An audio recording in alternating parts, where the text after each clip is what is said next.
Sun travels வடமாகாணத்தில் சட்டபூர்வமான அனுமதியுடன் இயங்குகின்ற visa consultants and ticket agent. உங்கள் பெறுமதியான கடவுச்சீட்டுகள், ஆவணங்கள் போன்றவற்றுக்கு பாதுகாப்பான அனுமதி பெற்ற நிறுவனம் சன் டிராவல்ஸ்.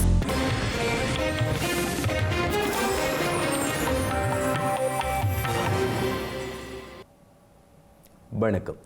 இது ஐபிசி தமிழின் காலை நேர பிரதான செய்திகள். முதலில் தலைப்புச் செய்திகள். பிரகீத் எக்னெலிகொடவின் கடத்தலுடன் தொடர்புடைய ராணுவ புலனாய்வு பிரிவு அதிகாரிக்கு பதவி உயர்வு, பலரும் கண்டனம். யாழில் ஜனாதிபதி தலைமையில் வீட்டு திட்டம் ஆரம்பம், பலாலியிலும் நடைபயிற்சி. இலங்கை செல்லும் சர்வதேச நாணய நிதியத்தின் விசேட குழு டித்வா புயலின் சேதங்கள் தொடர்பில் ஆராய தீர்மானம். துபாயில் கைது செய்யப்பட்ட 2 பாதாள உலக குழு உறுப்பினர்கள் நாட்டிற்கு அழைத்து வர புறப்பட்ட காவல்துறை குழு.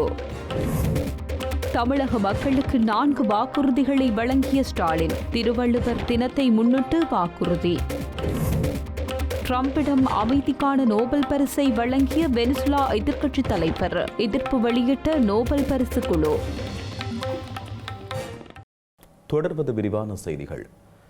யாழ்ப்பாணத்தில் வீடுகள் இல்லாத மக்களுக்கு வீடுகளை அமைத்துக் கொடுக்கும் வேலை திட்டத்தின் ஆரம்ப நிகழ்வு ஸ்ரீலங்கா ஜனாதிபதி தலைமையில் ஆரம்பமாகியுள்ளது.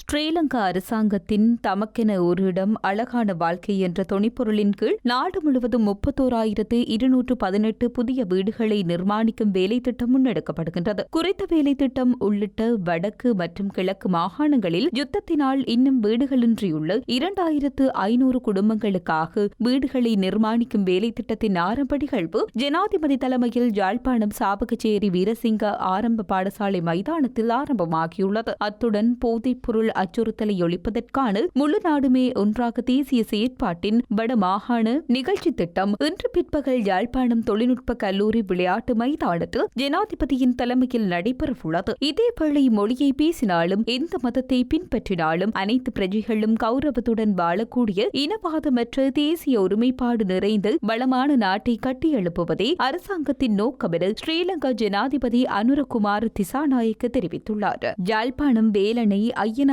கோவில் விளையாட்டு மைதானத்தில் நேற்று நடைபெற்ற வடமாகாண தைப்பொங்கல் விழாவில் கலந்து கொண்ட போதே ஜனாதிபதி மேற்கண்டவாறு குறிப்பிட்டார். தற்போதுள்ள நிலையை விட அனைத்து வகையிலும் முன்னேற்றம் அடைந்து வளமான நாட்டை உருவாக்கி பிள்ளைகளுக்கு சிறந்த எதிர்காலத்தை கட்டியெழுப்புவதற்கு உறுதியுடன் முன்வருமாறு அனைவருக்கும் அழைப்பு விடுத்தார். இனவாதமற்ற தேசிய ஒற்றுமை நிறைந்த வளமான நாடே எமக்கு தேவை என்றும் இங்கு பிறந்தாலும் எங்கு பிறந்தாலும் எந்த மொழி பேசினாலும் எந்த மதத்தை பின்பற்றினாலும் எத்தகைய கலாச்சார சூழலில் வாழ்ந்தாலும் அனைவருக்கும் எமது நாட்டில் கௌரவமான பிரஜையாக வாழ்வதற்கான சூழலை ஏற்படுத்துவதே அபிலாஷையாகும் என கூறினார். அதனைத் தொடர்ந்து சுற்றுலாத்துறையை மேம்படுத்துவதற்காக யாழ்ப்பாண சுற்றுலா சபையால் மானிப்பாய் மருதடி விநாயகர் கோவிலில் ஏற்பாடு செய்யப்பட்ட தைப்பொங்கல் விழாவிலும் ஜனாதிபதி பங்கேற்றிருந்தார். இதேவேளை யாழ்ப்பாணம் சென்ற ஜனாதிபதி அனுரகுமார திசாநாயக்க பலாலி வடக்கு அந்தனிபுரம் வீதி வழியாக இன்று காலை நடைபயிற்சி மேற்கொண்ட காணொளி சமூக வலைதளங்களில் வெளியாகியுள்ளது. இதன்பொழுது ஜனாதிபதி வீதியில் நின்ற மக்களுடன் கைலாக கொடுத்து புகைப்படங்களையும் எடுத்திருந்தமை குறிப்பிடத்தக்கது. Good morning sir. Good morning sir.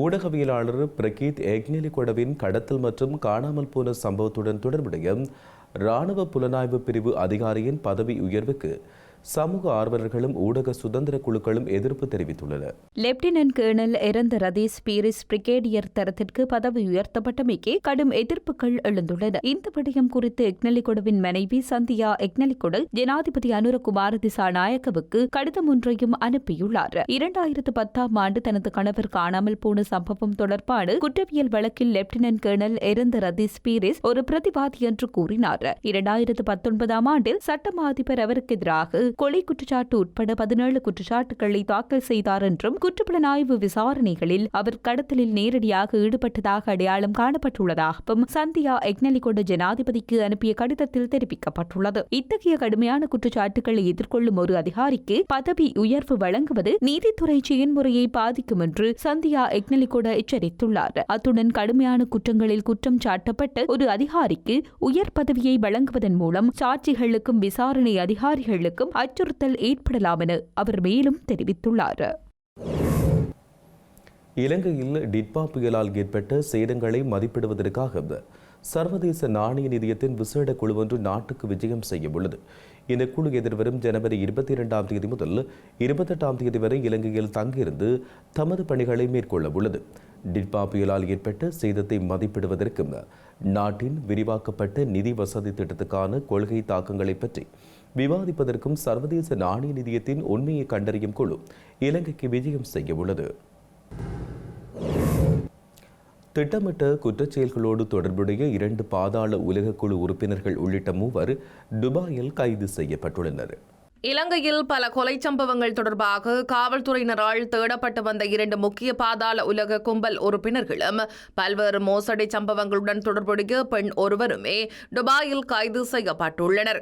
கைது செய்யப்பட்டவர்களில் முன்னாள் அமைச்சர் மங்கள சமரவீரவின் ஒருங்கிணைப்பு செயலாளர் மீது கந்தானை பகுதியில் இடம்பெற்ற துப்பாக்கிச்சூட்டு சம்பவத்தை வழிநடத்திய கொண்ட ரஞ்சி என்ற ரஞ்சித் குமாரவின் முக்கிய உதவியாளரான சுட்டி மல்லி என்பவரும் அடங்குவதாக தெரிவிக்கப்படுகின்றது.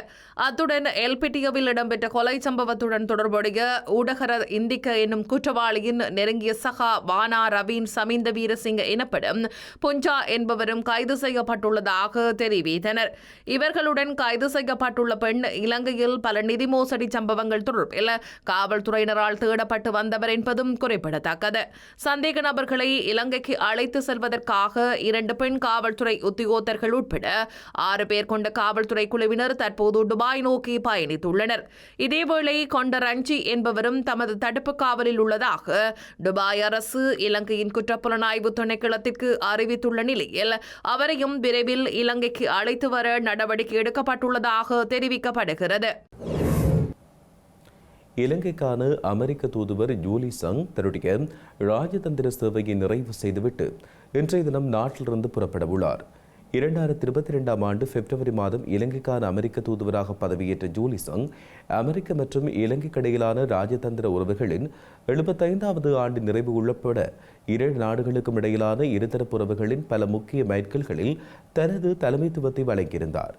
இந்த நிலையில் அவரின் பதவிக்காலம் நிறைவடைந்துள்ள நிலையில் அவர் நாட்டின் முக்கிய அரசியல் தலைவர்களை சந்தித்து கலந்துரையாடியுள்ளமையும் குறிப்பிடத்தக்கது.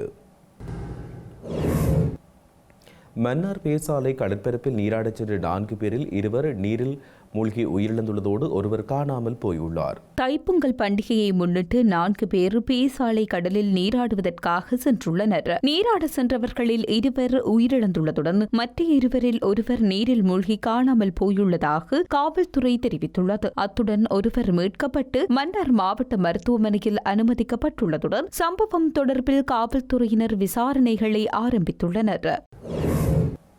தைப்பொங்கலுக்கு மறுநாள் கொண்டாடப்படும் பட்டிப்பொங்கல் இன்று உலகெங்கிலும் பல பகுதிகளில் உள்ள கால்நடை வளர்ப்பாளர்களால் கொண்டாடப்படுகிறது. இந்த நிலையில் விவசாயத்தில் முக்கிய பங்கு வகிக்கும் பசுக்கள் காளைகளுக்கு நன்றி செலுத்துவதே பட்டிப்பொங்கல் கொண்டாடுவதன் முக்கிய நோக்கமாகும். இதன்போது பட்டிகளில் உள்ள மாடுகளுக்கு திருநூறு சாத்தி கழுத்துகளில் பூமாலையிட்டு பொங்கல் பலகாரம் போன்றவற்றை கால்நடைகளுக்கு படைத்து பட்டிப்பொங்கல் கொண்டாடப்பட்டு வருகின்றமை குறிப்பிடத்தக்கது. தமிழகத்தில் சட்டமன்ற தேர்தல் நடைபெறவுள்ள நிலையில் திருவள்ளுவர் தினத்தில் 4 வாக்குறுதிகளை மக்களுக்கு அளிப்பதாக முதல்வர் மு.க. ஸ்டாலின் தெரிவித்துள்ளார். தமிழக முதலமைச்சர் வெளியிட்ட அறிக்கையில் வள்ளுவரை போன்றும் இந்த திருவள்ளுவர் நாளில் தமிழக மக்களுக்கு 4 முக்கிய வாக்குறுதிகளை வழங்குவதாக தெரிவித்தார். சமூக அநீதி மற்றும் மதவாத சக்திகளுக்கு எதிராக போராடும் துணிச்சல், வறியோர் எளியோர் வாழ்வுயர மனிதநேய திட்டங்கள், எளிய சமூகத்தின் அறிவாற்றலை வளர்க்கும் முன்னெடுப்புகள், தொழில் வளர்ச்சிக்கும் மகளிர் மேம்பாட்டிற்கும் ஊக்கமளிக்கும் ஆக்கப்பணிகள் தொடரும் என வாக்குறுதி வழங்கியுள்ளார்.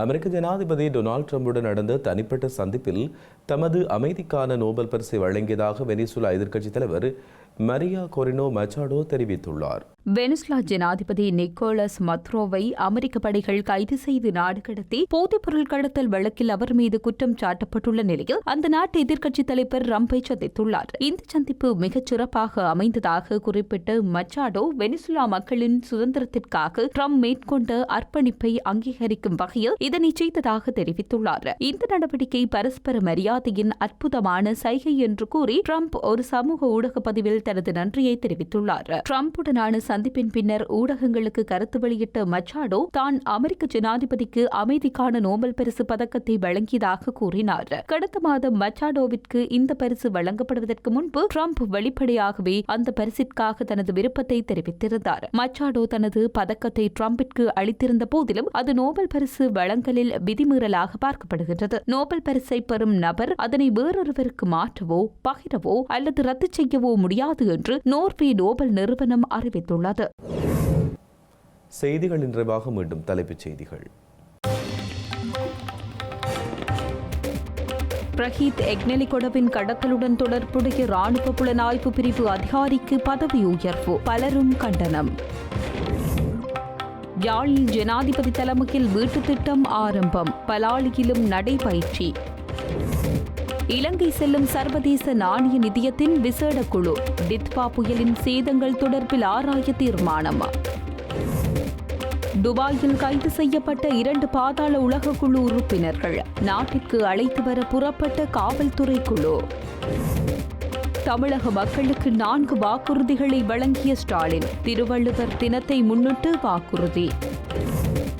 ட்ரம்பிடம் அமைதிக்கான நோபல் பரிசை வழங்கிய வெனிசுலா எதிர்க்கட்சித் தலைவர், எதிர்ப்பு வெளியிட்ட நோபல் பரிசு குழு. இத்துடன் ஐபிசி தமிழின் காலை நேர பிரதான செய்திகள் நிறைவடைகிறது. உடனுக்குடன் செய்திகளை அறிந்து கொள்ள ibctamil.com என்ற எமது இணையதளத்தினை பார்வையிடுங்கள். வணக்கம்.